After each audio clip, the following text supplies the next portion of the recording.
can only see black as his back's attached to the street. He reverses from his collapse and gets snatched back to his feet. His eyes open, the blood in the air and splats on the street make their way back into his skin with the bullet latched underneath. The bullet begins to exit, his muscles get reconnected. The bullet comes out his chest and his skin goes back to perfection. The bullet makes its way back to its home inside of the weapon and goes back into the state it was in before its ejection. You hear a bang, and then you hear the kid ask why. There's tears flowing up his face and going back in his eyes. They drastically dry.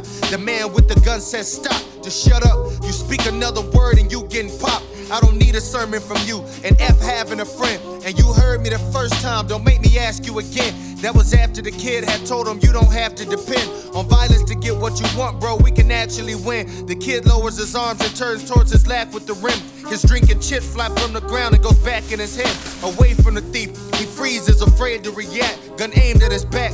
And then the perpetrator in black tells the kid to empty his pockets and puts his gun to his side. Walk backwards back to that ride that he left there at pump 9. Pretends that he's pumping gas, but it's all a form of disguise as he looks away from the guy as he walks backwards inside of the gas station that he was just in before he had died. And now the kid can see a man pumping gas but don't pay him mind. He tells the cashier goodbye, gives back the snacks and the change, and gets back the $10 bill that he had before the exchange. Picked up the Arizona and Cheetos and put them back. Arizona into the fridge and the Cheetos there on the rack. The cashier then replies by telling the boy hide, and the boy is telling him how while making his way outside. Walks back to that Cadillac from 2009 with the rims on it, not knowing that person at pump 9 has thoughts of drawing his weapon and catching them by surprise. Cause a car of that make and model ain't easy to come by. Then the kid starts up his car and he leaves instead of arrives.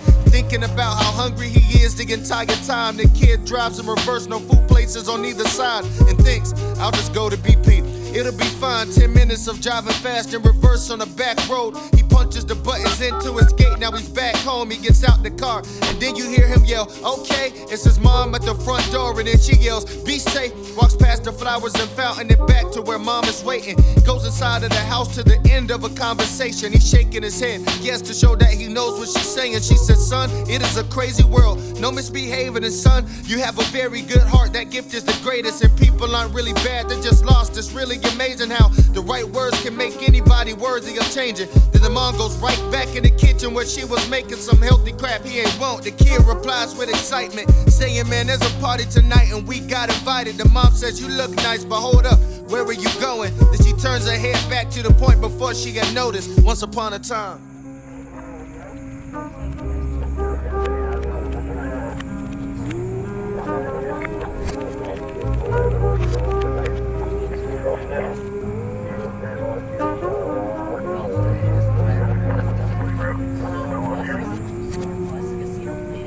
Yo.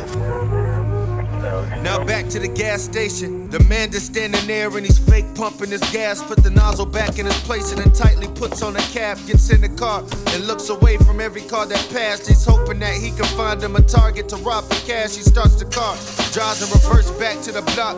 And the whole entire time he's just thinking of where to stop. And he thinks, well, there's a station and I can wait in a lot. And it's about 10 minutes away from the people who carry guap. Okay, that's the plan. And he looks out for the cops as he backs in his neighborhood where there's kids throwing their rocks.